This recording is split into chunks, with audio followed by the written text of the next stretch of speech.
You're on. Okay. When your witness becomes in peril. You know, one of the things that people are so afraid to do is witness for Christ. And I tell them, don't worry about it. You're going to embarrass yourself. Guaranteed. You're going to get stuff wrong. But some of the ways that I have learned about witnessing for Christ is by making mistakes with other people, because I go back and I read it and I find out what I did wrong, and then I go and do what's right. Okay? So, and seeming like the bigger the embarrassment, the more that you learn in it. Oh, brother.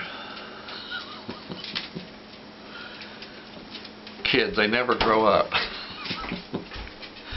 And that's another thing. So you can teach your kids how to witness, you know, just by hanging around you and being encouraged. Witness is not something that you have to do. It's something that God leads you into. You know, I met a young man at church one time, and he didn't come to our church very long, but his nerves were shot. He was in shambles. He was only like 16, 17 years old. And he thought that if he didn't witness for God, that he was going to lose his salvation. Man, there's so many different beliefs in ways to lose your salvation. And I got one more than she does. Anyway. Very funny. I don't have much of an audience here today, I'm telling you. Anyways, lose your salvation because of witnessing. Some people believe that you can lose your salvation if you don't have the baptism of the Holy Ghost, or that you don't really have it, because the Spirit, the Bible talks about the Spirit of God entering in. It's a different spirit. But anyway, you know, what we want to do is just let God lead your heart. The Bible says, Hebrews 10 and 16, it says, my laws will I put in their hearts, and in their minds will I write them. See, Jesus said, whatever comes out of a good man's heart, he says, whatever is in a good man's heart will come out of a good man's heart. And likewise, whatever is in a bad man's heart will come out. See, so you only have to get the witness in there, and it'll come right out whenever God leads you in that. You know, I talk to truckers at work all the time, and one of the things that I do, man, is I just let the Lord lead the conversation. If they're not cursing at me, I think, hey, this here might be a Christian, you know. And they'll say yeah, or they'll say, or it'll be like, a lot of times it's like this. I'm not where I used to be. I'm like, here's a backslider. And 99% of the time, man, I get him pegged almost every time. God can lead you in this through discernment and learning from the mistakes you've made in the past. And you're not going to be a good witness the first time out. You're not going to be a good witness the first time out. When I was young, I met a trucker, and this trucker looked like he was on his last leg. Oh my goodness, he was in terrible shape.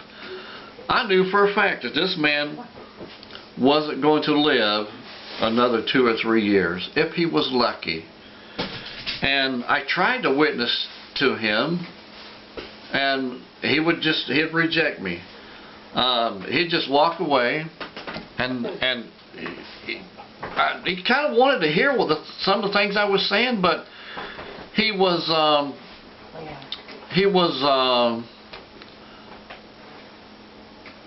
not very interested, like some of the people in this room here this morning.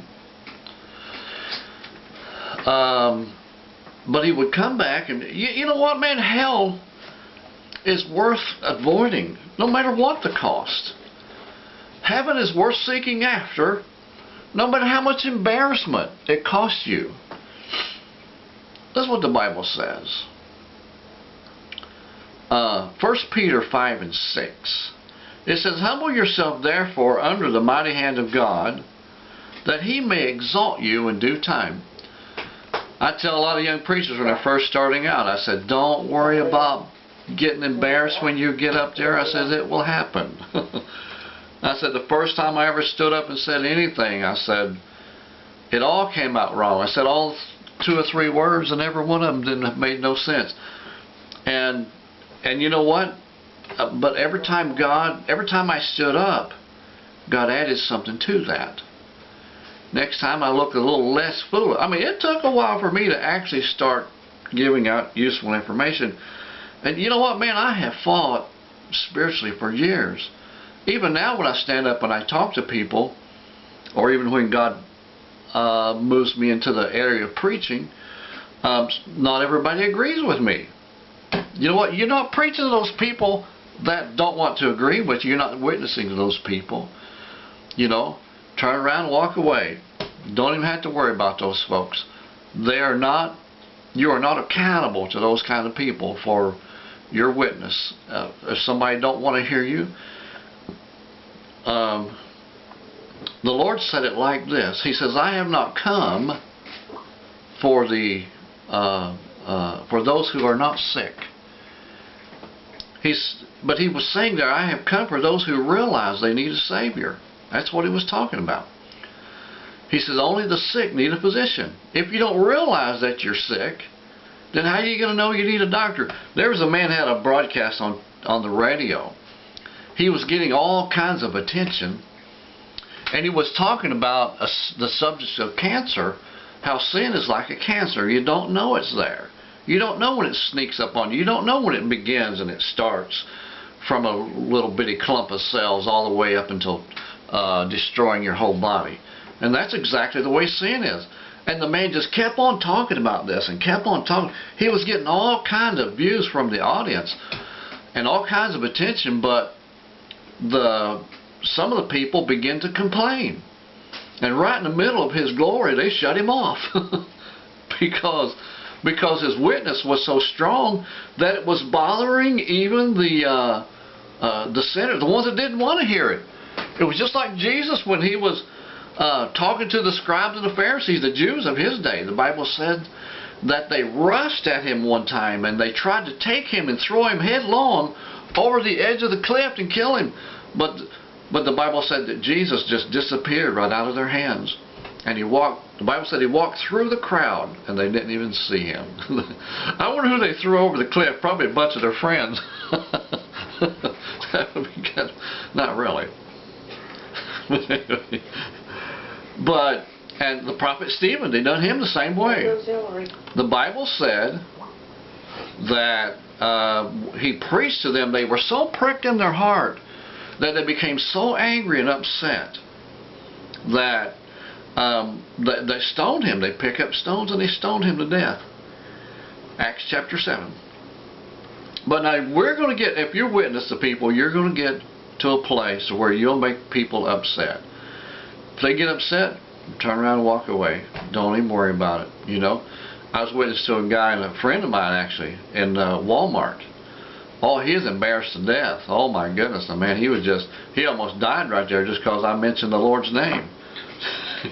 He was so embarrassed. You know what the Bible says? If you're ashamed of me, I'll be ashamed of you before the Father and His angels. Now it doesn't say that you lose your salvation for that, but it does say that He'll treat you the way you treated Him, and that's a standard that He taught. So don't be too concerned about those things, man. Just figure out what you did wrong, and the next time God leads you into a witness to somebody, then just go for it, honey. You're so distracting to me. Stop that. I walk around all the time. You haven't had your paddling today, have you? You're freaking rude. I'm rude. See, I'm witnessing to my wife. Yeah, I'm witnessing to my husband. And we need to encourage one another in it. Amen.